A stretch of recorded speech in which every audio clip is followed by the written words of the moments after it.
अच्छा, यहाँ पे वर्क एनर्जी पावर के अंदर हमारे पास क्या होता है? सबसे पहले we got to discuss what's work, then energy और फिर पावर को देखेंगे। इनके कुछ फार्मूलाज हैं दैट वी मस्ट रिमेंबर। सबसे पहले हमारे पास यहाँ पर आ जाता है वर्क आ जाता है। अब वर्क की जो बेसिक बेसिक डेफिनेशन होती है ना आपके पास, वर्क की डेफिनेशन आपके पास ये है कि when a force is applied on a body and the body moves in the direction of the force. अभी इसको मैं समझाता हूँ, what does this mean. When a force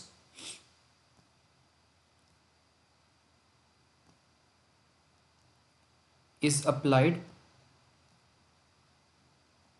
on a body and it moves in the direction of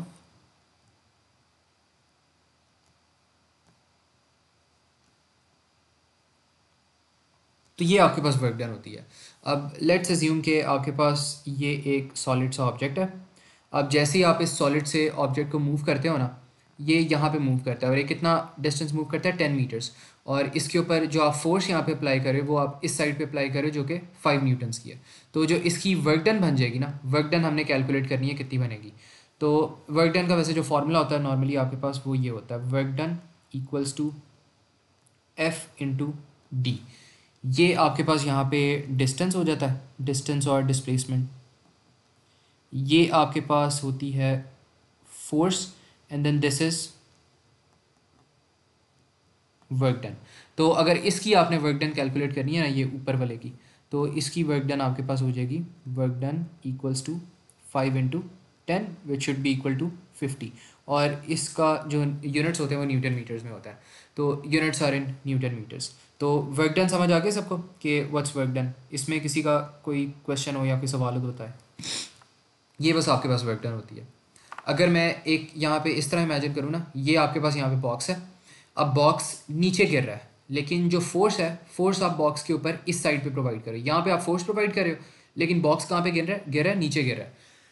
तो यहाँ पे आपके पास जो वर्क डन होगी ना वो जीरो होगी। जीरो वर्क डन क्यों होगी? बिकॉज फोर्स आपके पास यहाँ पे लग रहा है, डिस्टेंस आपके पास नीचे लग रहा है। तो ये तो अजीब सी चीज़ होगी यहाँ पे।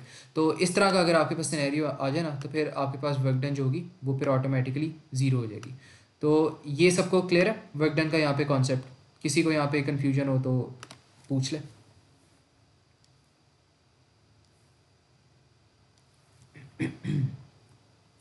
तो ये बस वर्क डन का कॉन्सेप्ट था आपके पास। इसके बाद आपके पास आ जाता है एनर्जी का कॉन्सेप्ट। वो भी हम देख लेते हैं कि व्हाट्स एनर्जी। अब एनर्जी आपके पास क्या होती है? एनर्जी आपके पास होती है the ability to do work. अगर आपके पास एनर्जी होगी, जारी सी बात है, तभी आप काम करोगे। एनर्जी नहीं है तो you can not do work. तो ये आपके पास क्या होती है? Ability to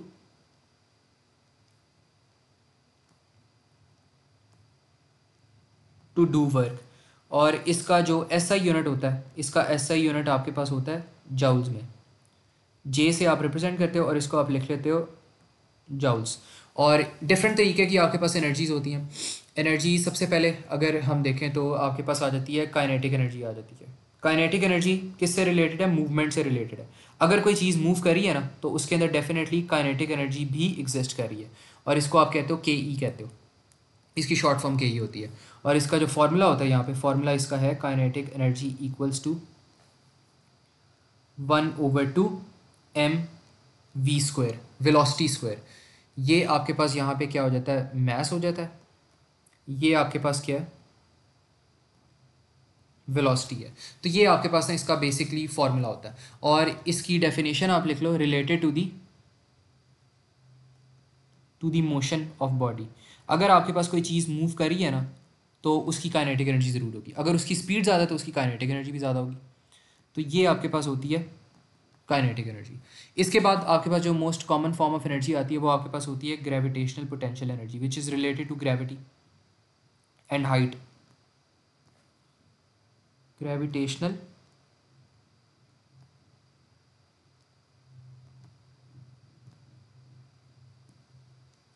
potential energy. और इसको आप यहाँ पे समराइज करके कह देते हो G P E, which is equal to M G H. ये जो है आपके पास एम, ये आपके पास क्या है? मैस है। ये आपके पास क्या है? ग्रेविटी है, विच इज़ इक्वल्स टू 9.81। और ये आपके पास क्या है फाइनली हाइट है। और this energy is related to height. अगर हाइट ज़्यादा होगी तो ग्रेविटी भी ज़्यादा होगी। अगर आप ज़मीन पे हो तो आपकी जो ग्रेविटेशनल पोटेंशियल एनर्जी है वो क्या है, ज़ीरो है। अगर आप आसमान पे पहुंच गए तो आपकी ग्रेविटेशनल एनर्जी जो होगी वो भी हाई होगी। तो यहाँ पे आप लिख सकते हो कि इट्स रिलेटेड टू ही हाइट।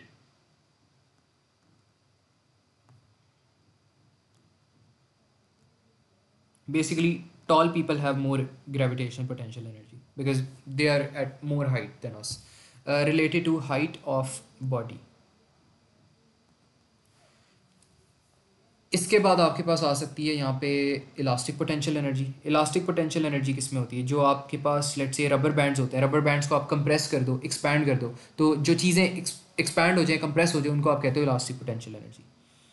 और इसका कोई ऐसा फॉर्मूला नहीं होता, लेकिन बस इसकी बस डेफिनेशन है जो कि पता होनी चाहिए।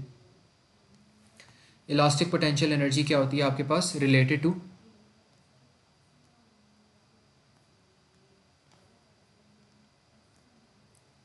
जितनी ज़्यादा कंप्रेशन हो जाएगी एक बॉडी के अंदर या एक्सपेंशन हो जाएगी, उतनी ज़्यादा उसके अंदर इलास्टिक पोटेंशियल एनर्जी होगी। इसमें एग्जांपल्स में आपके पास आ सकता है बो स्ट्रिंग्स हो सकती हैं आपके पास। फिर आपके अगर किसी फुटबॉल को आप कंप्रेस कर दो, फुटबॉल को जब आप किक करते हो वो कंप्रेस हो जाती है, तो उसके अंदर भी इलास्टिक पोटेंशियल एनर्जी होती है। तो this is elastic potential energy. इसके बाद आ जाती है आपके पास न्यूक्लियर एनर्जी।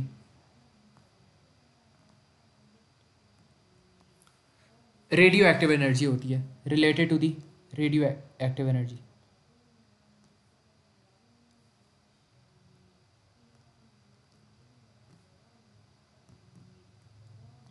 अच्छा, फिर आपके पास क्या चीज़ आ सकती है, न्यूक्लियर एनर्जी के बाद आपके पास हो सकती है इलेक्ट्रिकल एनर्जी हो सकती है।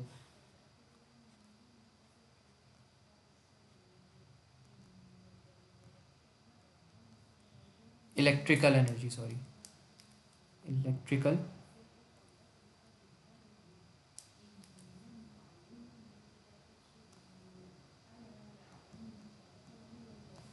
और ये किससे रिलेटेड होती है, movement of electrons, related to movement of electrons. अगर आपके पास इलेक्ट्रॉन्स नहीं मूव करे तो आपके पास इलेक्ट्रिसिटी भी नहीं है। Related to movement of electrons. और इसके बाद जो लास्ट चीज़ है वो आपके पास आ जाती है लाइट एनर्जी। अब ये छोटी छोटी यहाँ पे चीज़ें, वैसे ये जो लाइट की एनर्जी की टाइप्स हैं, इतना वैसे क्वेश्चन इस पे होता नहीं है, लेकिन आप लोगों को स्टिल पता होनी चाहिए। पता होंगी तो आप लोग इसको कर सकते हो।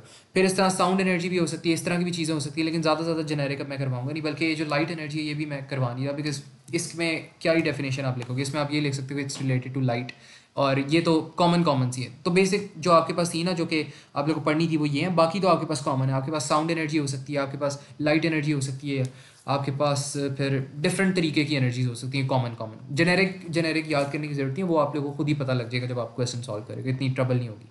तो ये था हमारे पास एनर्जी के बारे में सब कुछ। इसके बाद हमारे पास क्या चीज़ आ जाती है, वे फाइनली गॉट पावर। पावर क्या होती है, पावर बेसिकली आपके पास होती है एनर्जी पर यूनिट टाइम।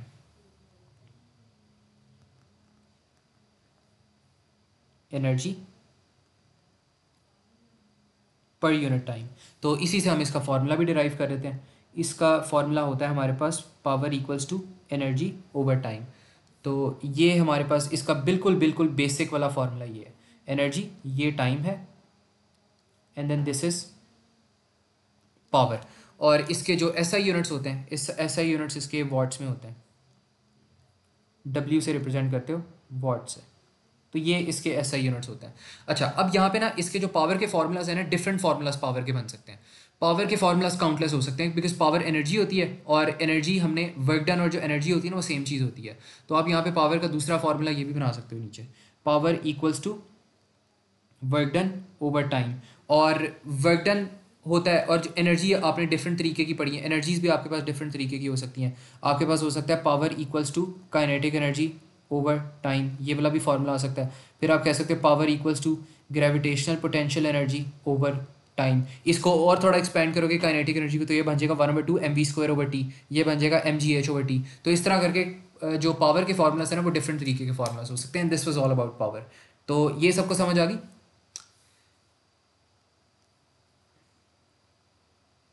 किसी को यहाँ तक कोई कन्फ्यूजन हो, कोई क्वेश्चन हो तो पूछे। इसके बाद हमारे पास ना इस चैप्टर के अंदर लास्ट कॉन्सेप्ट आता है which is the concept of efficiency. अब एफिशिएंसी की जो डेफिनेशन आती है वो ये होती है, बेसिकली आपने इसके फार्मूला को डिस्क्राइब करना है, ratio of useful power slash energy input over total power और स्लैश एनर्जी इनपुट। ये आपके पास आउटपुट है यहाँ पे, ये मैंने इनपुट जो लिखा हुआ है, एक मिनट, ये रबर नहीं काम कर रहा है। अच्छा, यहाँ पे आपके पास आउटपुट आएगा, ठीक है। तो इसका फॉर्मूला यहाँ पे हम देख लेते हैं किस तरह का बनेगा। एफिशिएंसी का फॉर्मूला ये आपके पास बन जाएगा पावर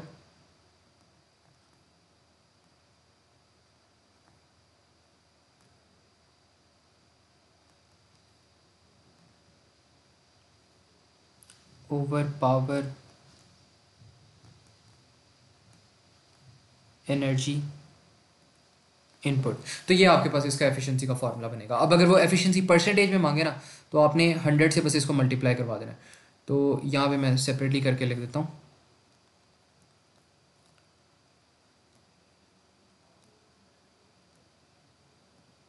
अगर परसेंटेज उसने पूछी है तो आपने 100 से इसको मल्टीप्लाई करवाना। तो ये आपके पास वर्क एनर्जी पावर का पूरा चैप्टर था और ये ख़त्म हो गया। बस बाकी इसके क्वेश्चंस हैं, क्वेश्चंस इसके देख लेते हैं कि किस तरह के आते हैं। यहाँ तक सबको क्लियर है? कोई कन्फ्यूजन हो, कोई प्रॉब्लम हो किसी को तो बताए।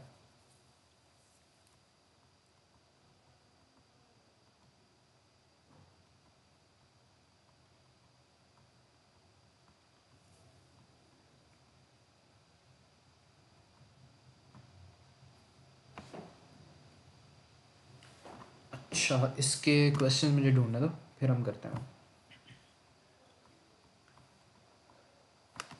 इसके बाद हमारे पास बाय द वे डिफॉर्मेशन शुरू होगा, फिर जनरल फिजिक्स एंड हो जाएगा, and then will move forward to thermal physics. Thermal के बाद फिर आप लोग की ना थोड़ी सी वही होगी, एंडिंग साइड पे आप लोग की फिजिक्स आ जाएगी। कोशिश मेरी यही होगी कि आप लोग के पास कितने मंथ्स है, फेबररी है नेक्स्ट का, फेबररी मार्च अप्रैल, ठीक है। मार्च तक मेरी कोशिश होगी, मार्च तक आप लोग को ना आप लोग का सिलेबस ख़त्म करवा दूँ, मार्च से भी बल्कि पहले ही करवा दूँगा। मिड ऑफ मार्च तक इंशाल्लाह फिज़िक्स का हो जाएगा। तो कोशिश करूँगा मिड ऑफ मार्च तक आप लोग का सिलेबस ख़त्म करवा दूँ। फिर जो मार्च के बाद जो 15 डेज़ रह जाएंगे, 15 डेज़ के अंदर हमने फिर वो एटीपी को हम देखेंगे बहुत ज़्यादा। फिर उसके बाद जो लास्ट मंथ रह जाएगा एग्ज़ाम्स तक आप लोग के, वहाँ तक फिर जितने भी पास्ट पेपर्स हुआ करेंगे ना, ईयरली पास्ट पेपर्स होंगे, टॉपिकल्स वगैरह होंगे, तो वो हर रोज़ उसका फिर एक सेशन रख लिया करेंगे ताकि आप लोग की जो प्रॉब्लम्स हो वो भी सॉल्व हो जाए और पास्ट पेपर का एक्सपोजर भी ज़्यादा हो जाए। तो इस तरह फिर मैं आप लोगों को लेकर चलूँगा।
अच्छा, कुछ चीज़ें इसके अंदर हैं जो कि अभी देखने वाली हैं, जो कि मैं करवाना मेरे जहन से भूल गया, लेकिन वो ना हम क्वेश्चन से फिर देख कर करते हैं, यहाँ पे रिलेट करके करते हैं क्वेश्चन से।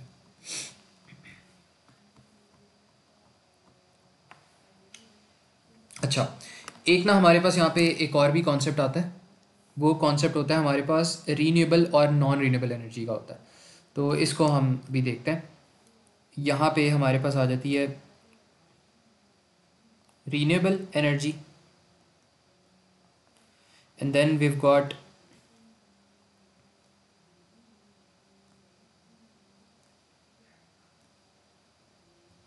Non renewable energy. तो रीनेबल एनर्जी हमारे पास ऐसी एनर्जी होती है जो कि आप लोग के पास ना इनफाइनाइट होती है। तो इनफाइनाइट रिजर्व्स होते हैं इसके। इनफाइनाइट रिजर्व्स मतलब ये कंटिन्यूस टू एग्जिस्ट, मतलब एयर हो गया आपके पास, एयर कभी भी ख़त्म नहीं होने वाली, sunlight it will never and, probably never and. और जो नॉन रीनेबल होती है, कोल हो गया, ऑयल हो गया, गैस हो गया, फाइनाइट रिसोर्सेज होते हैं जो कि एंड हो सकते हैं। तो ये आपके पास यहाँ पर फाइनाइट रिसोर्सेज। और जो दूसरी इसके अंदर यहाँ पे ड्रॉबैक हमारे पास ये होता है कि इनके अंदर पोल्यूशन बहुत ज़्यादा होता है। तो पोल्यूशन बहुत होता है इनके अंदर, पोल्यूशन क्रिएट होता है, इन्वायरमेंटल फ्रेंडली नहीं है। लेकिन दीज आर इन्वायरमेंटल फ्रेंडली, या इसको हम कह सकते हैं कि क्लीन एनर्जी है। तो दिस इज़ क्लीन एनर्जी। फिर थर्ड में हमारे पास पॉइंट क्या हो सकता है इसका कि रीनेबल एनर्जी के और क्या फ़ायदे होते हैं। और ये होता है सीनिक ब्यूटी इसके इससे ज़्यादा इंक्रीज़ हो सकती है। या लेकिन हम यहाँ पे अभी एग्जांपल ही लिख लेते हैं। एग्जांपल इसमें हो सकती है हमारे पास विंड, टाइडल। विंड आपके पास क्या होती है, जो विंड मिल्स वगैरह आप यूज़ कर रहे होते हो। टाइडल आपके पास वेव्स से रिलेटेड होती है। फिर आपके पास जो सोलर पावर हो सकते हैं, आपके पास सोलर एनर्जी हो सकती है। फिर इसमें अगर बात कर लो तो इसमें आपके पास कोल आ जाता है, गैस आ जाती हैं, एंड देन ऑयल आ जाते हैं। तो ये सारी चीज़ें आपके पास रीनेबल और नॉन रीनेबल एनर्जी होती है। और इसके बाद जो एक और चीज़ आती है वो आपके पास आती है nuclear fission and nuclear fusion. Nuclear fission and then nuclear fusion. तो इसमें क्या होता है, फिजन में आपके पास क्या होता है, व्हेन जो आपके पास बिग पार्टिकल होता है वो दो पार्टिकल्स में ब्रेक डाउन हो जाता है। When big particle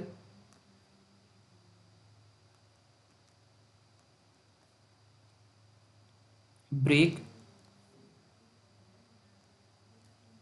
into smaller particles, तो ये न्यूक्लियर फिजन होता है। लेट्स से आपके पास इतना बड़ा एक बॉल है और वो क्या कर रहा है, दो पार्टिकल्स में डिवाइड हो रहा है। एक ये पार्टिकल है और एक ये पार्टिकल है। तो ये न्यूक्लियर फिजन आपके पास फिजन है। इसमें फ्यूजन में क्या होता है, when two smaller particles, when two और मोर, व्हेन स्मॉलर पार्टिकल्स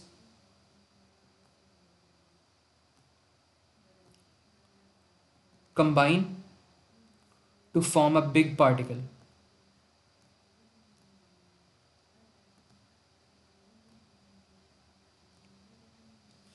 तो ये आपके पास दो छोटे छोटे पार्टिकल्स आ रहे हैं और ये कंबाइन करके क्या बन जाते हैं, एक बिग पार्टिकल कन्वर्ट हो जाते हैं।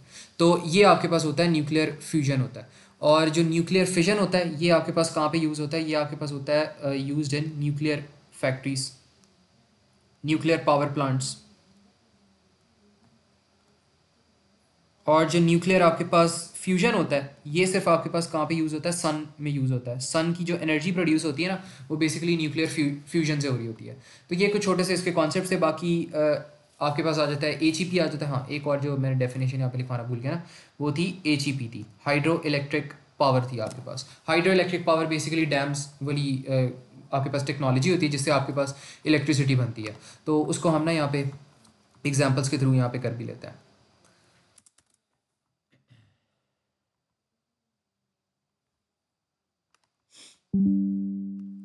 अच्छा, यहाँ पे उसने हमें कहा है कि एक आपके पास ना जियोथर्मल यहाँ पे पावर स्टेशन है। इसके अंदर वो कह रहा है which useful energy transformation is taking place. Energy transformation हो किस तरह रही है, तो यहाँ पे बेसिकली होता है कि कोल्ड वाटर जाता है, उसको आप हीट करते हो और हीट करके आप उसको किस में कन्वर्ट कर देते हो, इलेक्ट्रिसिटी में कन्वर्ट कर देते हो और इन पोल्स के थ्रू आप घरों तक पास कर देते हो। तो यहाँ पे होता है कि थर्मल एनर्जी से इलेक्ट्रिकल एनर्जी, तो ये हमारे पास यहाँ पे ट्रांसफर हो रहा है। थर्मल एनर्जी प्रोड्यूस होता है, यहाँ पे स्टीम बनती है, इसकी स्टीम और हॉट वाटर उसने यहाँ पे लिखा हुआ है, फिर वो इलेक्ट्रिसिटी में कन्वर्ट हो जाता है। तो ये जियो थर्मल में हो रहा होता है। तो ये क्लियर है, वाज दिस ईजी इनफ या कोई और एक्सप्लेनेशन चाहिए?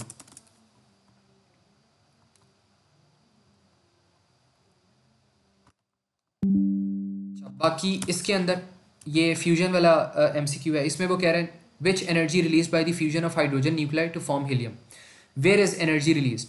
वो कह रहा है कहाँ पे होती है फ्यूजन, कहाँ पे यूज़ होती है, सन में होती है, इन दी कोर ऑफ सन। ये हमने ऊपर अभी पढ़ा, तो ये ऑप्शन डी इसका आंसर होगा। ये थ्योरी थी, याद करने वाली चीज़ थी।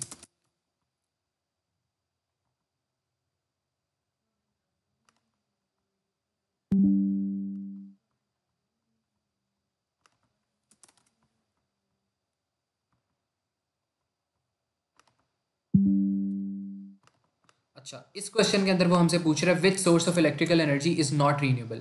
तो नॉट रीन्यूएबल हमारे पास क्या होती है, सोलर एनर्जी इज़ रीन्यूएबल, और जो हाइड्रो इलेक्ट्रिक है वो भी हमारे पास रीन्यूएबल है, और विंड टर्बाइन भी रीन्यूएबल है। न्यूक्लियर हमारे पास रीन्यूएबल नहीं है। न्यूक्लियर रिएक्टर जो है, रेडियो एक्टिव जो वेस्ट है वो आपके पास नहीं है, और उसका वेस्ट भी बहुत ज़्यादा क्रिएट होता है और वो बहुत ज़्यादा रेडियो एक्टिव होता है, तो वो इन्वायरमेंटल फ्रेंडली भी नहीं होता। तो this is definitely not renewable, और ये फाइनाइट रिजर्व्स में आपके पास अवेलेबल होता है। अच्छा, ये एक अच्छा क्वेश्चन है हमारे पास न्यूमेरिकल वाला। इस न्यूमेरिकल पे वो हमें क्या कह रहा है, इसमें एक आपके पास यहाँ पे चाइल्ड है। अब चाइल्ड अगर ऊपर टॉप पे बैठा हुआ है तो इसका मतलब यहाँ पे इसकी जो जीपी होगी ना, जीपीई इसकी ज़्यादा होगी, because he sitting at top. वो एक 7 मीटर की हाइट पे। वो कह रहे थे weight of the child is 250, weight provide कर दिया। The height of the slide is 7 metres, the work done against friction and the child travels down the slide is 1300। ये फ्रिक्शन के अगेंस्ट उसने वर्क डन प्रोवाइड किया। What is the change in gravitational potential energy and what is the final kinetic energy of the child. अच्छा, तो सबसे पहले हमारे पास यहाँ पे क्या चीज़ एग्जिस्ट कर रही है, जीपी एग्जिस्ट कर रही है। ग्रेविटेशनल पोटेंशियल एनर्जी हम सबसे पहले इसकी कैलकुलेट करते हैं कितनी आ रही है।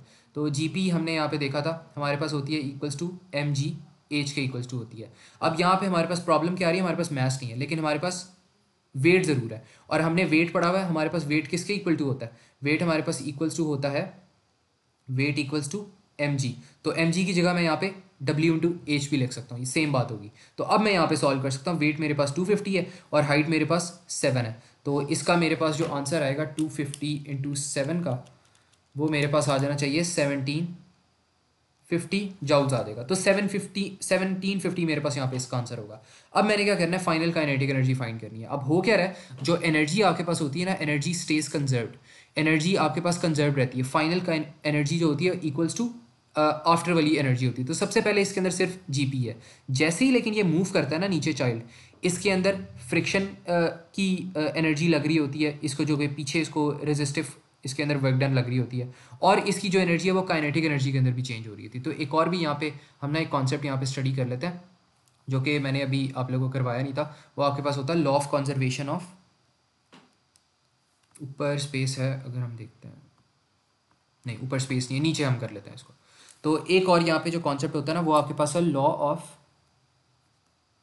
Conservation of energy. जिस तरह हमने कॉन्जर्वेशन ऑफ मोमेंटम किया था उसी तरह ये हमें क्या कहता है कि energy can neither be created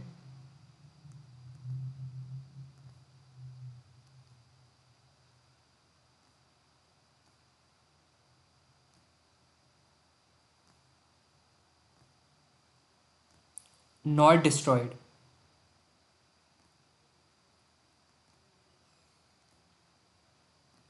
but it can be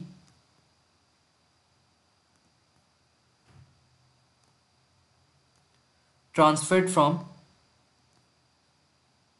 one form to another।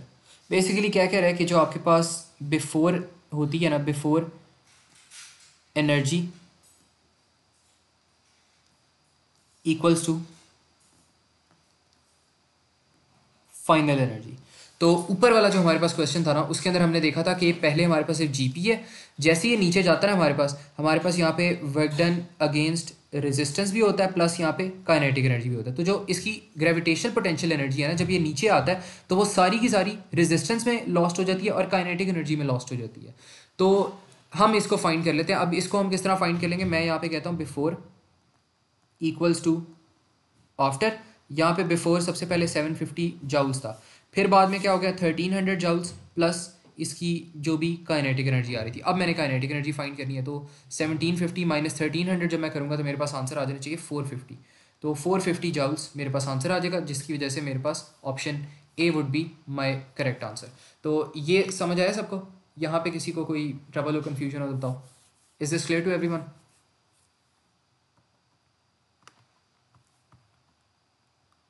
ठीक है।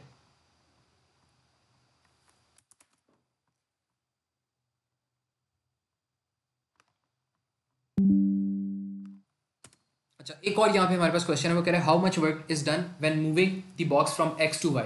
एक्स टू वाई मूव करते हुए क्या हो रहा है, तो फोर्स आप इस डायरेक्शन में अप्लाई कर रहे हो और बॉक्स मूव कितना कर रहा है, मूव भी वो 5 मीटर्स मूव कर रहा है। तो यहाँ पे हमारे पास वर्क डन क्या हो जाएगी, work done would be equals to 300 newtons into 5 which should be equal to 1500 joules. तो ये हमारे पास आंसर आ जाएगा। तो ये सबको समझ आ गया।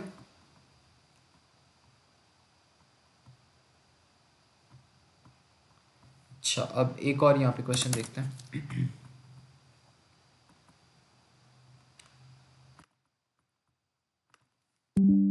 यहाँ पे वो हमें क्या कह रहा है, एक आपके पास यहाँ पे पर्सन है, वो 1.5 मीटर्स ऊपर मूव कर रहा है।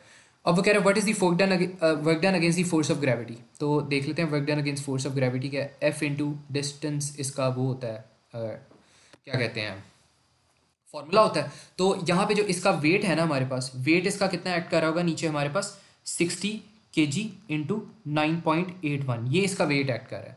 अब होगा क्या कि आप लोग यहाँ पे सोच रहे होगे कि ये मूव ऊपर कर रहा है लेकिन जो इसका वेट है वो नीचे को ऐड कर रहा है, तो how is work done even possible here. क्योंकि मैंने तो आपको ये बताया था ना डेफिनेशन के अंदर कि जो आपके पास फोर्स होती है और जो आपके पास मूवमेंट होती है किसी भी पर्सन की, वो सेम डायरेक्शन में होनी चाहिए। लेकिन ये जो बंदा है इसकी फोर्स नीचे ऐड कर रही है लेकिन ये मूव ऊपर कर रहा है। तो व्हाट इफ आई से कि जितना इसका वेट ऐड कर रहा है ना, उतना ही इसके ऊपर नॉर्मल रिएक्शन फोर्स एग्जिस्ट कर रहा है। जब भी आप लोग यहाँ पे स्टैंड करते हैं ना अर्थ के ऊपर, let's say you're standing here, your weight is like 50 newtons, तो आपके ऊपर वाला जो नॉर्मल रिएक्शन फोर्स लग रहा होता है ना, वो भी 50 न्यूटन्स होता है। जितना आपके ऊपर वेट लगता है ना, उतना ही आपके ऊपर एक नॉर्मल रिएक्शन फोर्स एग्जिस्ट करता है। तो इस फोर्स को आप कहते हो नॉर्मल रिएक्शन फोर्स। और ये किसके इक्वल टू होता है, वेट के इक्वल टू होता है। अब अगर आप लोग इमेजिन करो कि लेट्स से आपका वेट आपका 50 न्यूटन है और आपके ऊपर कोई वेट एग्जिस्ट ही नहीं कर रहा, तो होगा क्या, क्योंकि आपका नीचे वेट लग रहा है तो आप तो ज़मीन के नीचे चले जाओगे। लेकिन कोई भी बंदा ज़मीन के नीचे नहीं जाता। ज़मीन के नीचे हम क्यों नहीं जाते, बिकॉज हमारे ऊपर भी एक ऑपोजिट फोर्स लग रही होती है जिसको हम नॉर्मल रिएक्शन फोर्स कहते हैं, जो कि वेट वाली फोर्स को कैंसिल आउट कर देता है। तो अगर आपका जो वेट है वो लेट से 150 न्यूटन्स भी है ना, तो आपके ऊपर automatically 150 Newton's automatically normal reaction force लगेगा, जिसकी वजह से जो दोनों आपके पास वेट्स हैं वो कैंसिल आउट हो जाएंगे और आप ज़मीन के नीचे नहीं जाओगे, you would just stand stationary on the ground. तो this is the concept that and the reason why you are able to stand on a ground absolutely perfectly. अगर यहाँ पे नॉर्मल रिएक्शन फोर्स ना होती तो you would probably go underground and that's not possible. तो इसलिए हमारे पास normal reaction force लग रही होती है। तो यहाँ पे होगा कि जितना इसके ऊपर वेट लग रहा है ना, उतना ही इसके ऊपर नॉर्मल रिएक्शन फोर्स लग रहा है, which is also equal to 60 into 9.81। तो ऊपर भी अब इसके ऊपर फोर्स लग रही है, नॉर्मल रिएक्शन फोर्स, और ऊपर ही ये मूव कर रहा है। तो अब हमारे पास जो नॉर्मल रिएक्शन फोर्स है और जो हमारे पास हाइट है वो सेम डायरेक्शन में आ गई, तो वर्क डन डेफिनेटली एग्जिस्ट। तो यहाँ पे आप लिख सकते हो फोर्स आपके पास आ जाएगी 60 इंटू 9.81 एंड देन डिस्टेंस आपके पास कितना आ रहा है 1.5। तो इसको कैलकुलेट करोगे तो आपके पास आंसर बन जाना चाहिए 882 मेरे पास आंसर आ रहा है, जो कि आपके पास बन जाएगा 900 के इक्वल्स टू बन जाएगा। अब ये जो पिछले वाले आपके पास सिलेबस के कुछ क्वेश्चन है ना, उनमें हो सकता है आपके पास डायरेक्ट आंसर ना आए जब आप यहाँ पे जी की वैल्यू यूज़ करो, बिकॉज पहले जी की वैल्यू 10 होती थी। अब जो जी की वैल्यू होगी ना वो 9.81 उन लोगों ने कर दी है। तो अब आपके पास हो सकता है आपके पास पास वैल्यू है, एग्जैक्ट वैल्यू ना आए, बिकॉज पहले वैल्यू 10 होती थी ग्रेविटी की, अब उन्होंने चेंज कर दी है। ठीक है, तो ये समझ आया सबको? इसमें कोई प्रॉब्लम हो किसी की तो बताओ, पूछो।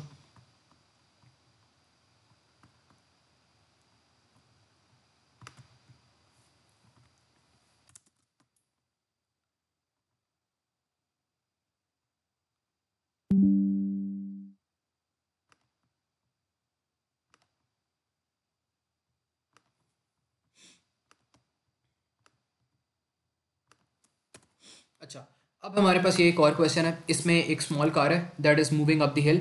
अब वो कह रहा है ignore the friction, friction ignore करनी है। How much work is done when moving the car up the हिल। तो वर्क डन हमने देखना है कितना मूव कर रहा है। तो इसमें भी हमारे का वही वाला कॉन्सेप्ट लगेगा। इसमें आपने जो वर्क डन फाइंड करी है ना, वो आप जी पी ई वाले फार्मूला से फाइंड करोगे। G P E equals to work done equals to F into D. अब यहाँ पे नीचे इसके जो फोर्स लग रही है कितनी लग रही है, 500 इंटू 9.81 लग रही है, लेकिन इसके ऊपर भी उतनी फोर्स लग रही है जो कि नॉर्मल रिएक्शन फोर्स है। तो नॉर्मल रिएक्शन फोर्स भी आपके पास 500 इंटू 9.81 ही लग रही है, और ये मूव कितना डिस्टेंस कर रहा है ऊपर, 10 मीटर्स। तो यहाँ पे हमारे पास आंसर बन जाएगा 500 इंटू 9.81 इंटू 10। ये हमारे पास 500 इंटू 10 5000 इंटू 50,000 हो जाएगा। तो ये आपके पास ना मेरे ख्याल में ये आंसर बनेगा। 50,000 के अंदर 4 जीरो ही होते हैं ना, 500,000 1 2 3 4, हाँ 4 आंसर आएगा। तो बी आपके पास यहाँ पे ऑप्शन बन जाएगी। तो ये सबको क्लियर है कि ये किस तरह आंसर आया यहाँ पे। इसके अंदर कोई प्रॉब्लम हो तो बताओ।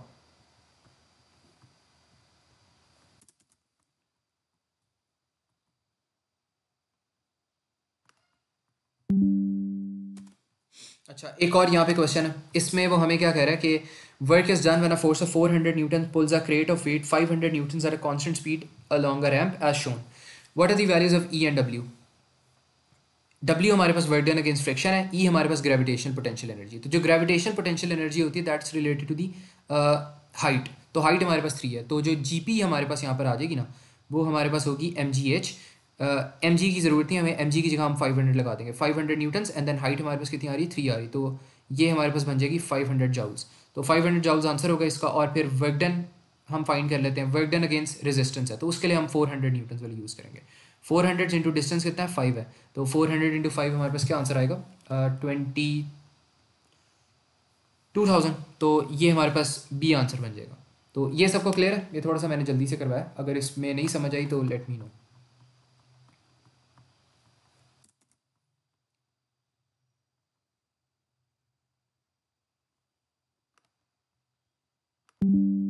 अच्छा, इसमें वो कह रहा है कहाँ पे ग्रेटेस्ट ग्रेविटेशन पोटेंशियल एनर्जी आ रही है, तो यहाँ पे कहाँ पे आ रही होगी सबसे greatest potential energy, option A पे आ रही होगी, क्योंकि ऑप्शन ए पे सबसे ज़्यादा हाइट है, तो ग्रेविटी की जो फोर्स होती है वो डिपेंड ही हाइट पे करती है, तो इस वजह से फिर ये बन जाएगा। अच्छा, और इसका क्या आ सकता है क्वेश्चन यहाँ पे।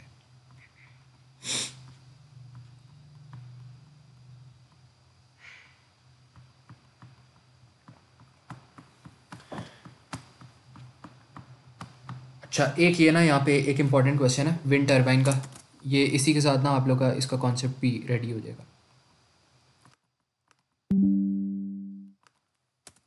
अच्छा, इसमें वो क्या कह रहा है, हमने स्टेजेस बताने हैं बस। एक आप वो कह रहा है the main stages in operation of a coal fired power station are listed, they are not in the correct order. वो कह रहा है हमने ऑर्डर में बताना है कि कोल फाइड जो पावर स्टेशन है वो इलेक्ट्रिसिटी किस तरह प्रोड्यूस करता है। तो सबसे पहले उसने क्या, कोल को आप बर्न करते हो, थर्मल एनर्जी प्रोड्यूस होती है। थर्मल एनर्जी से क्या होता है, water in the boiler becomes hot. अब जैसे ही वाटर हॉट होता है तो आपके पास क्या होता है, स्टीम प्रोड्यूस होती है। स्टीम क्या करता है, स्टीम टर्न्स अ टर्बाइन, तो ऑप्शन 3 होगी। फिर टर्बाइन से, बल्कि एक minute, steam turns a turbine, पहले आपके पास स्टीम प्रोड्यूस होगी, तो 6 वाली ऑप्शन पहले आएगी। तो पहले 6 आएगा, स्टीम प्रोड्यूस होगा and then steam turns a turbine, तो फिर 3 आएगा। और फिर टर्बाइन क्या करती है, टर्बाइन टर्न्स अ जनरेटर, तो ये आएगा। और जनरेटर इलेक्ट्रिसिटी प्रोड्यूस करती है, तो यहाँ पे हम लिख देते हैं इलेक्ट्रोमैग्नेटिक इंडक्शन प्रोड्यूसेस इलेक्ट्रिसिटी। तो ये आपके पास ये एक ऑर्डर बन जाएगा 6315। 6315 क्या आ रहा है, ऑप्शन ए आ रहा है। तो ये सब याद रहेगा सबको कि ये किस तरह हो रहा है यहाँ पे प्रोसेस। इसी तरह अगर वो यहाँ पे एच का आपसे पूछ लेना, हाइड्रो जो आपके पास हाइड्रो इलेक्ट्रिक पावर स्टेशन होते हैं, वो जो डैम्स होते हैं आपके पास, तो डैम्स में आपके पास होता है कि वाटर आपके पास एक डैम से गिरता है। जैसे ही वाटर आपके पास एक डैम से गिरता है, उसकी जो ग्रेविटी की फोर्स होती है वो किस में कन्वर्ट हो जाती है, GPE of water converts into kinetic energy. तो वो इस तरह पहला स्टेप उसमें ये होता है कि जो वाटर की ग्रेविटेशनल पोटेंशियल एनर्जी होती है वो काइनेटिक एनर्जी में कन्वर्ट होती है। और जो वाटर की काइनेटिक एनर्जी होती है वो क्या करती है, काइनेटिक एनर्जी मूव्स दी टर्बाइंस, टर्बाइन जो लगी होती हैं उनको मूव्स करती हैं। और फिर टर्बाइंस क्या करती हैं, turbines turn on generators.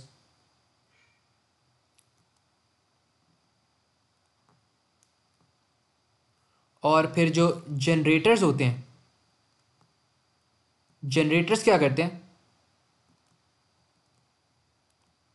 Electricity produce करते हैं। तो ये अगर एच के बारे में भी आ जाए ना, तो इस तरह होता है, gravitation potential energy of water changes into its kinetic energy. जैसे ही वाटर मूव करता है it also moves turbines, and जैसे टर्बाइंस मूव करते हैं they turn on generators, and जैसे जनरेटर्स मूव ऑन करते हैं दे टर्न ऑन इलेक्ट्रिसिटी। और कोल में क्या डिफरेंस आ रहा है, कोल में बस ये हो रहा है कि आपने क्या करना है, आपने कोल गैस हो गया आपके पास, ऑयल हो गया, उनको आपने बर्न करना है।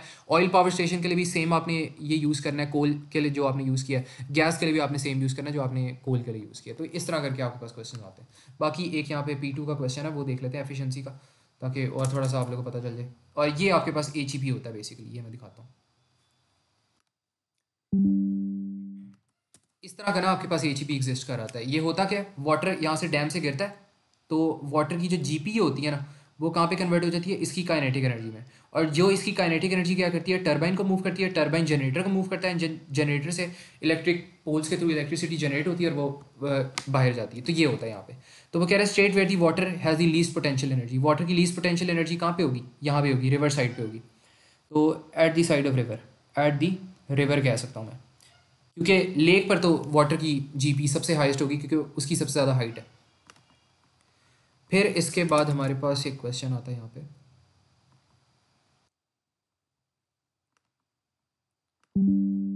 यहाँ पे वो हमें कहता है इन 30 minutes the water loses 5 × 10⁻⁹ joules of energy and 4.5 × 10⁻⁹ joules of electrical energy is produced. तो ये जो प्रोड्यूस्ड हमारे पास आ रही है, प्रोड्यूस्ड आपके पास आउटपुट होनी चाहिए या इनपुट होनी चाहिए? I think this should be your, एक मिनट, आई थिंक इनपुट होगी ये, क्योंकि प्रोड्यूस हो रही है ना, तो this should be input. And जो लूज हो रही है वो, बल्कि एक minute, the water loses 5 × 10⁻⁹ joules of energy and 4.5 × 10⁻⁹ joules of electrical energy is produced। जब प्रोडक्शन की मेरे ख्याल में इनपुट ही होगी और ये आउटपुट ही होगी। इसको मैं देखता हूँ और फिर देखते हैं इसका सही से आंसर आता है कि नहीं। तो एफिशिएंसी का तो फॉर्मूला हमें पता है, आउटपुट ओवर इनपुट होता है।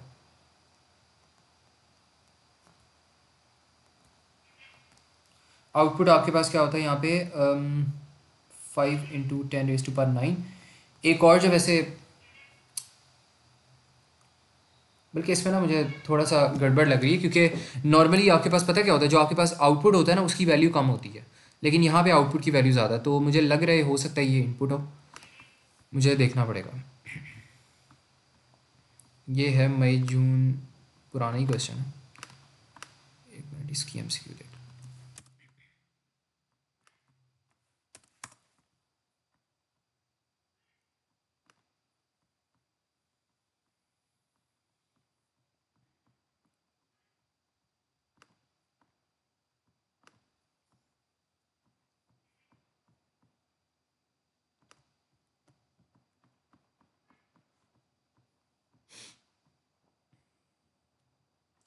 अच्छा, उसने हमें जो यहाँ पे परसेंटेज दिया ना, वो उसने 90% दिया, एंड आई थिंक मेरा यहाँ पे सस्पेशन सही था, ये ऑपोजिट होगा, but let me just verify real quick. हाँ सही था। इसमें पता क्या करो, एक जो आपकी अगर इस तरह कंफ्यूज हो जाए ना आप, जिस तरह मैं भी यहाँ पे कंफ्यूज हो गया था, मुझे भी यहाँ पे समझ नहीं आ रही थी कि बड़ी अजीब सी उसने स्टेटमेंट यहाँ पे बनाई है कि प्रोड्यूस प्रोड्यूस वो उसने आउटपुट ले रहा है, उसको ये ले रहा है। तो इस तरह की सिचुएशन आ जाए ना, तो ऑलवेज रिमेंबर जो आपके पास आउटपुट होता है ना, आउटपुट आपके पास कम होता है, तो यहाँ पे आप कह दो आउटपुट इज़ लेस, और जो इनपुट होता है ना, इनपुट इज़ मोर। तो मोस्ट केसेस में इस तरह होता है। सबसे पहली आपने जब भी एफिशिएंसी के लिए डिसाइड करना है ना चीज़ें, तो सबसे पहले आपने डिसाइड करना है लॉजिक से। अगर लॉजिक से नहीं डिसाइड हो रहा तो फिर आपने इस रूल पर आना है। ये वर्स्ट केस सिनेरियो के लिए मैंने रूल बताया, क्योंकि जनरली इस तरह होता है, लेकिन हो सकता है वो कोई ऐसा ट्रिक क्वेश्चन दे दे जिसमें इनपुट आपके पास कम है, आउटपुट आपके पास ज़्यादा है, तो हो सकता है ऐसे। लेकिन वैसे रियल वर्ल्ड में ऐसे होता ही नहीं, क्योंकि एफिशिएंसी के अगर कॉन्सेप्ट को समझो ना, तो एफिशिएंसी का कॉन्सेप्ट क्या कहता है कि कितनी एनर्जी जो आपके पास प्रोड्यूस करी, कितनी आपने यूज़ कर ली। तो जाहिर सी बात है जो एनर्जी आपके पास यूज़फुल आपके पास एनर्जी आ रही है वो कम ही होगी। टोटल एनर्जी आपके पास अगर 100 वाट्स है, तो इसमें से जो आपका बल्ब है वो कुछ एनर्जी यूज़ करता है, वो 50 वाट्स की एनर्जी यूज़ करेगा। टोटल एनर्जी बल्ब को इतनी मिल रही है, लेकिन वो आपको सिर्फ इतनी की लाइट प्रोवाइड करेगा, क्योंकि बाकी जो एनर्जी है वो थोड़ी सी लॉस्ट हो जाएगी। तो जो नॉर्मल जनरल नॉलेज वाला केस होता है उसमें यही होता है कि इनपुट हमेशा ज़्यादा होती है, आउटपुट हमेशा कम होती है, और this is how the world works. तो इन रियल लाइफ एग्जाम्पल में हमेशा इसी तरह होगा। लेकिन अगर वो कोई कोई डिफरेंट सिनेरियो बना दे, तो उसका एग्जामिनर का क्योंकि पता नहीं है, तो वो इस तरह कह सकता है। तो सबसे पहले लॉजिक से करना, फिर आपने इस पे आना है। लेकिन आई एम प्रीटी श्योर कि अगर इस तरह भी कर लोगे ना, तो आपका क्वेश्चन सही होगा, ऐसी कोई मसला नहीं आएगा। वो वैसे ही मैं बस आप लोगों को बता रहा हूँ कि कहीं इस तरह बिल्कुल ही out of the blue question ना देते, जो कि आई डोंट थिंक देगा, लेकिन still it's better to be safe than sorry. तो यहाँ पे आप लिख लो 4.5 × 10⁻⁹ एंड देन 5 × 10⁻⁹। तो इसको जब आप फाइंड करोगे तो इसका आंसर आपके पास आ जाएगा 0.9, या आप इसको अगर परसेंटेज में भी लिखना चाहो तो उस तरह भी लिख सकते हो, 9% भी इसका आंसर आ सकता है। मुझे ज़रा देखना तो 90 आ रहा है या 0.9, हाँ 0.9 आएगा या 90% आ जाएगा, डिपेंड्स। अब वो कह रहे हैं calculate what's the electrical power output from the turbine house. Power output हमने कैलकुलेट करनी है, जो हमारे पास टोटल पावर आउटपुट आ रही है, we got to calculate that. और इसमें हम देख लेते हैं हम किस तरह कैलकुलेट करेंगे। वो हमारे पास हो जाएगी पावर इक्वल्स टू, आउटपुट हमारे पास यहाँ पे कितनी आ रही थी, आउटपुट वाज हमारे पास, एक मिनट,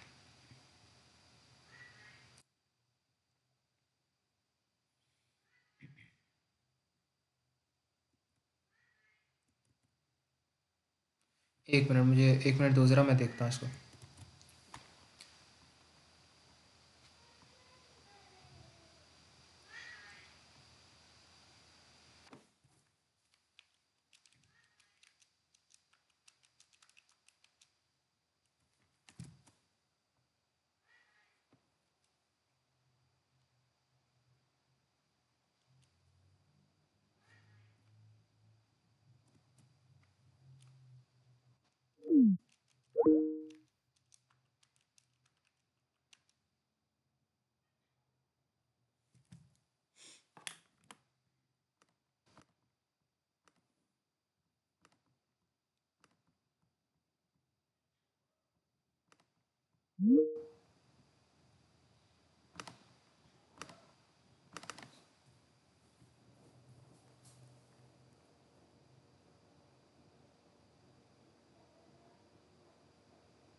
अच्छा, ये वाला जो क्वेश्चन था ना आप लोग के पास इलेक्ट्रिकल पावर वाला, इसके अंदर आपके पास एनर्जी ओवर टाइम वाला फॉर्मूला लगना है और आउटपुट हमने यहाँ पे ले लेनी, क्योंकि हमने आउटपुट कैलकुलेट करनी है यहाँ पे।